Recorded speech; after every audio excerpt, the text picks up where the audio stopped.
సుమన్ టీవీలో మీ business promotions కోసం ఈ కింది నెంబర్ను సంప్రదించగలరు.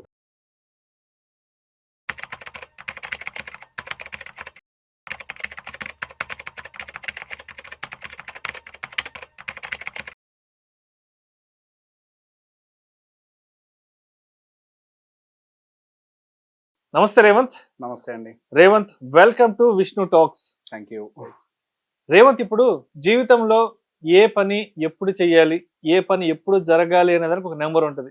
ఎస్ బిడ్డ 9 నెలలు అమ్మ గర్భంలో ఉండాలి, ఎస్ 4-5 సంవత్సరాల వయసుకి పిల్లవాడిని స్కూల్లో వెయ్యాలి, ఎస్ 15 సంవత్సరాల వయసుకి వాడు 10వ క్లాస్ పూర్తవ్వాలి, ఎస్ 22-23 సంవత్సరాల వయసుకి వాడికి ఉద్యోగం రావాలి, 25 సంవత్సరాల వయసుకి పెళ్ళి అవ్వాలి, 30 సంవత్సరాల వయసుకుల్లో 2 పిల్లలు ఉండాలి.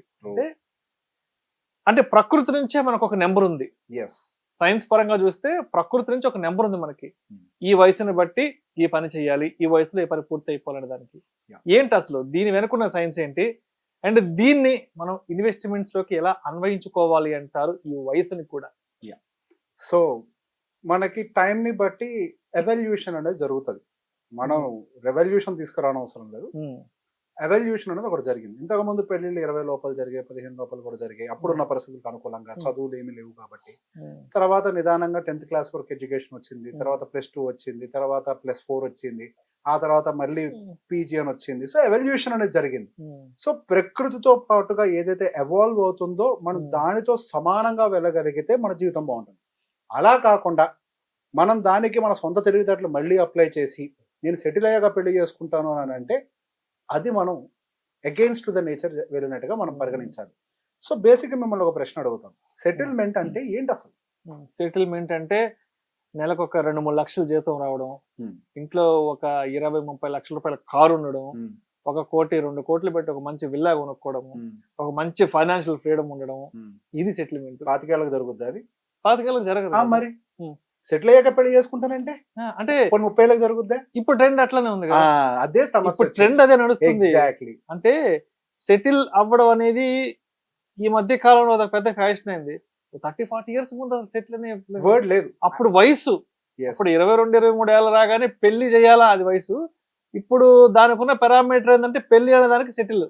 సెటిల్మెంట్ అని అంటే యాక్చువల్ గా మనకి ఎప్పుడు జరుగుతుంది అని అంటే మనం ఉద్యోగం చేస్తూ పిల్లల్ని పెంచుతూ వాళ్ళని చదివించాక వాళ్ళని పెళ్లిళ్ళు చేసిన తర్వాత వాళ్ళకి పిల్లలు పుట్టిన తర్వాత వాళ్ళకి బేసిక్ కార్యక్రమాలు ఎప్పుడైతే పూర్తాయో అప్పుడు యాక్చువల్ గా మన దృష్టిలో సెటిల్ అయినట్టు. సెటిల్ అంటే ఏంటి? బాధ్యతలన్నీ తీరిపోయాయి అని. అది కదా అసలు నిర్వచనం అంటే సెటిల్మెంట్ కి. ఓకే, దాన్ని మనం ఇప్పుడు ఏం చేసాం, ఆర్థికంగా కన్వర్ట్ చేసి 4 ఇటుకలతో కూడినటువంటి ఇల్లుంటే సెటిల్డ్, ఇనుముతో తయారు చేసిన ఒక కారు 10 ఏళ్లకి స్క్రాప్ కి వెళ్ళే ఒక కారు ఉంటే సెటిల్డ్.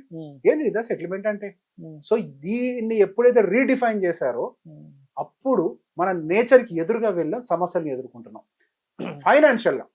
అంటే ఇప్పుడు sorry for the interruption audience, recent గా మా ఫ్యామిలీలో ఒక పెళ్లికి సంబంధించిన డిస్కషన్ వచ్చింది. అరే ఇంకా పెళ్లి చేసేది ఉన్నప్పుడు సెటిల్ అవ్వాలి కదా అన్నారు. అంటే నేను కూడా అడిగింది వాట్ ఈస్ ది సెటిల్మెంట్ అని అడిగితే ఒక మంచి ఇల్లు ఉండాలి, మంచి కారు ఉండాలి, ఒక 3-4 lakhs శాలరీ ఉండాలి అంటే నాకు అర్థం కాలేదు. అంటే అసలు ఒక 2-3 కోట్లు విలువ చేసి ఇల్లు కొనుక్కొని పెళ్లి చేసుకోవడం ఏంటో, 20-30 లక్షలు పెట్టి కారు ఏంటో, అంటే ఇక్కడ సెటిల్మెంట్ అనే దానికి ఇన్ని రకాల వస్తువులను తీసుకొచ్చి జోడించేసేసారు. మనిషి పెళ్లి చేసుకునేది తర్వాత వాళ్ళ ఒక వంశాన్ని పెంచుకోవటానికి, వాళ్ళని జాగ్రత్తగా చూసుకోవటానికి, ఇది రైట్. సో బేసిక్ గా దీని ఒక చిన్న మాట చెప్తా, పిల్లల జీవితం బాగుండడం కోసం మీ సెటిల్మెంట్ అయిన తర్వాత సెటిల్ అయిన తర్వాత పెళ్లి చేసుకుంటాం, తర్వాత పిల్లలుగా అంటాం అని చెప్పేసి ఒక చిన్న లెక్క చెప్తా. అందరు మిత్తుని బ్రేక్ చేసే లెక్క ఒకటి చెప్తా. మీరు 25 సంవత్సరాలకు పెళ్లి చేసుకొని 27కు ఒకళ్ళు, 28-29కు ఒకళ్ళు, అటు ఇటుగా 30 సంవత్సరాలు మీరు అన్న లెక్క ప్రకారం కనుక పిల్లలు పుట్టేసి ఉండుంటే వాళ్ళకి ఇంటర్మీడియట్ గ్రాడ్యుయేషన్ స్టేజ్కి రావడానికి, అంటే ఇప్పుడు ఫర్ ఎగ్జాంపుల్ అనుకుందాం మనకి ఇప్పటి నుంచి పిల్లలు ఉంటారు అని చెప్పేసి, సో 27 వయసులో ఎప్పుడో పిల్లలు ఫస్ట్ ప్లాన్ చేసుకుంటాం.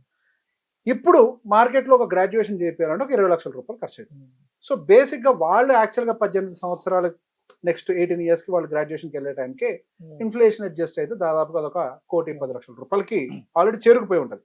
అట్లా కాకుండా నేను సెటిల్ అయ్యాక అతి తెలివితేటలు ప్రదర్శిస్తున్నారు అంటాను. ఇందుకే లెక్క చూడకుండా తెలివితేటలు ప్రదర్శించకూడదు.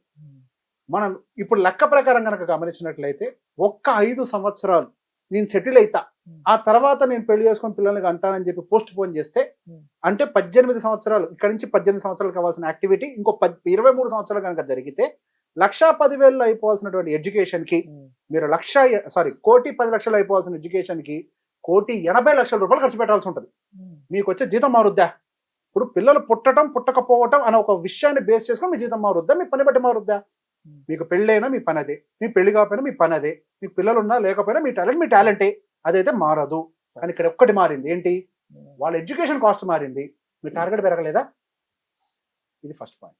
2, పెళ్ళిళ్ళు చేయాలి తర్వాత. ఇప్పుడు సేమ్ ఒక 25 సంవత్సరాలకు పెళ్లిళ్ళు చేయాలి ఇప్పటి నుంచి క్యాలిక్యులేట్ చేస్తే సేమ్ అంత 20 లక్షలు పెట్టి నేను పెళ్లి చేస్తాను అనుకుంటే 20 లక్షలు అవుతుంది కదా మినిమం. వర్స్ట్ సినారియో 20 లక్షలు అవుతుంది. అదే మనకి దాదాపుగా 2 కోట్లుగా మారుద్ది. లేదు నేను 5 సంవత్సరాలు పోస్ట్ పోన్ చేస్తాను అంటే అది 3.5 కోట్లుగా మారుద్ది.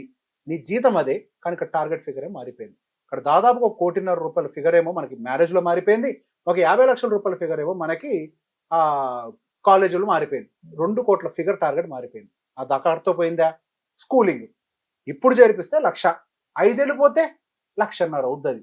అట్లా 10-12 సంవత్సరాల పాటు మీరు స్కూల్ ఫీజులు కట్టాలి. ఎంత ఎక్స్ట్రా పే చేసుకుంటే వెళ్తారు?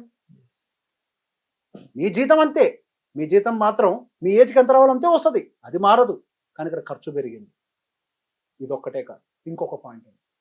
మీరు 30 సంవత్సరాల లోపల పిల్లల్ని ప్లాన్ చేసుకుంటే మీకు 55 సంవత్సరాలు వచ్చేసరికల్లా పిల్లల పెళ్లిళ్ళు పూర్తయిపోతాయి, వాళ్ళ చేతికి అందొస్తారు. ఎస్, అదే అసలు ఉండాల్సిన మెయిన్ క్యాలిక్యులేషన్. ఫాదర్ కి 50 వచ్చేటప్పటికి పిల్లలు ఒక 26-27 సంవత్సరాల వయసు వచ్చేసి ఉండాలి, చేతికి అందుబాటులో ఉండాలి. రైట్, ఆ టైంకి పెళ్లి చేస్తే వాళ్ళకి మనవాళ్ళు పుడితే వాళ్ళు ఎట్లా పాపం పిల్లలు ఉద్యోగం చేసుకుంటారు కాబట్టి మనకి సపోర్ట్ చేసినట్టే మన పేరెంట్స్, మీరు వాళ్ళకి సపోర్ట్ చేస్తారు, కొంతవరకు చూసుకుంటారు. ఇది ఒక పాయింట్. ఇప్పుడు మీరు లేట్ గా కనుక చేశారనుకోండి, 35కో లేకపోతే 40కో పిల్లలు కనుక మీరు ప్లాన్ చేసుకున్నారు అనుకోండి, మీకు అప్పటికి 65 ఏళ్ల వయసు వస్తుంది. మీరేం చేయగలుగుతారు? మీరు పిల్లల్ని చూసుకోవడానికి కూడా మీరు పనికిరారు. ఆ టైంలో మీ పిల్లలు వాళ్ళకు పుట్టిన పసిపిల్లలు చూసుకోవాలా, ముసలోళ్ళైన మిమ్మల్ని చూసుకోవాలా? వాళ్ళకెంత బడ్డన్ గా మీరు మారబోతున్నారు? ఇదొక పాయింట్. ఇంకోటి చెప్తా, ఇప్పుడు మీకు పెళ్లిళ్ళు కానీ ఇవన్నీ చదువులు కానీ మీ వయసులో కరెక్ట్ టైంలో కనుక పెళ్లిళ్ళు అయిపోయి పిల్లలు పుడితే మీరు ఉద్యోగం చేస్తుండగానే ఈ యాక్టివిటీస్ అన్ని పూర్తయితాయి. ఏమన్నా ఒకటి చిన్న చితక డబ్బులను తగ్గి అప్పు తీసుకున్నా లోన్ తీర్చడానికి మీరు సర్వీస్లో ఉంటారు. అదే గనక పెళ్లి 65 సంవత్సరాలకి జరిగితే, మీకు 65 వచ్చినప్పుడు జరిగితే ఎక్కడి నుంచి అప్పు తీరుస్తారు? ఖర్చులు మారిపోతాయి, లైఫ్ స్టైల్ మారిపోతుంది, మీరు ఎట్లా దాన్ని అచీవ్ చేయగలుగుతారు? సో బేసిక్ ఏ విధానంలో చూసుకున్నా, ఎథికల్ గా చూసినా, లెక్క ప్రకారం చూసినా, ఎట్లా చూసినా సరే యూ కాంట్ ఎఫర్డ్ ఇట్. మీకు 55 సంవత్సరాలకు వచ్చినప్పుడు మీ అబ్బాయి గ్రాడ్యుయేషన్ లోకి వస్తే ఆ అబ్బాయిని ఇంకా పై చదువులకు పంపించాలి అని మీరు అనుకుంటే అసలు మీరు ఎట్లా ధైర్యం చేస్తారు? మీ దగ్గర సర్వీస్ లేదు కదా, నాకు సర్వీస్ ఉంది, ఖర్చు పెట్టచ్చులే అనుకున్న ధైర్యం మీకు ఉంటుందా? లేదే. సో అన్ని రకాలుగా చూసినా కానీ మీ ఏజ్ లేట్ అయ్యే కొద్దీ పిల్లలు కనుక లేట్ గా అందుబాటులోకి వస్తే మీరు ఇంకెక్కువ ఇబ్బంది పడతాం. మీ జీతం అంతే. సో ఖర్చులు మీరు కంట్రోల్ చేసే ఛాన్స్ మీ చేతుల్లో ఉందిగా. ఎలా? రైట్ టైంలో చేయండి అంతే, ఎర్లీ అవసరం లేదు, రైట్ టైమింగ్ లో అన్ని చేస్తే మన జీవితంలో అన్ని సక్రమంగా. అంటే ఇప్పుడు మీరు పిల్లల గురించి మాట్లాడారు కాబట్టి ఇంకొక విషయం కూడా మాట్లాడారు. చెప్పండి. చాలా మందిని అబ్జర్వ్ చేశాను, ఒక అంటే భార్యాభర్త ఇద్దరు కలిసి ఒక 2-3 లక్షలు సంపాదించే వాళ్ళు కూడా నేను చాలా మందిని గమనించాను. భర్త ఒక్కరే కూడా 2 లక్షలు సంపాదించే వాళ్ళు గమనించాను. ఏంటి ఒక్క కిడ్తోనే ఆగిపోయారు, ఏంటి సెకండ్ కిడ్ ప్లానింగ్ లేదంటే, తొక్కలే మాకు వచ్చే 2-3 లక్షలకి మేము ఇంకొక బిడ్డని ఎక్కడ కనగలం అంటుంటే నాకు అర్థం కాలేదు. అంటే ఇక్కడ కూడా లక్షలు ఉంటేనే పిల్లల్ని కనాలన్న క్యాలిక్యులేషన్ కూడా వచ్చేసింది. నిజంగా చాలా మంది అంటారు తొక్కలే మాకు వచ్చేది నెలకు 3-4 lakhs, ఇంకొక బిడ్డని ఎక్కడ కానివ్వండి. అంటే ఇప్పుడు ఇంకొక బిడ్డని కనాలంటే నెలకు ఒక 10 లక్షలన్నా సంపాదించాలా? నేను నిజంగా చాలా చాలా మంది నుంచి ఆశ్చర్యపోయాను.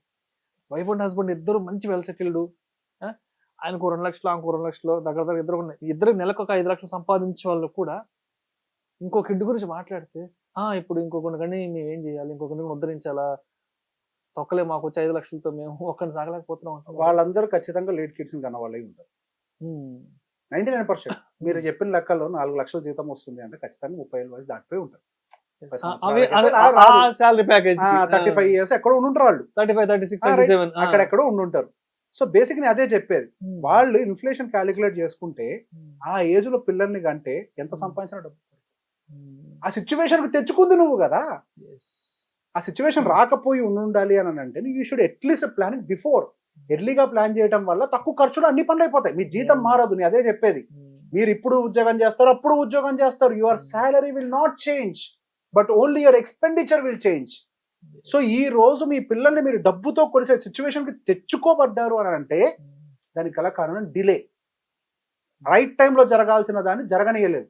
అందుకే అంటారు సరైన టైంకి సరైన ప్లేస్ లో జరగాల్సింది జరగాలి అని. జరగకపోతే అందుకే అంటారు ఏ వయసులో జరగాల్సిన ముచ్చట జరగాలి. ఆ వయసులో జరగాలి. సో బేసిక్ ఎస్ అప్పటికి ఇప్పటికి మారలేదా? మారింది. ఎట్లా మారింది? ఎవాల్వ్ అవుతూ మారింది. అప్పట్లో ఎడ్యుకేషన్ లేదు, తర్వాత ఎడ్యుకేషన్ వచ్చింది. అప్పట్లో ఉద్యోగాలు లేవు, ఇప్పుడు ఉద్యోగం వచ్చింది. నేచర్ ఎవాల్వ్ అయింది.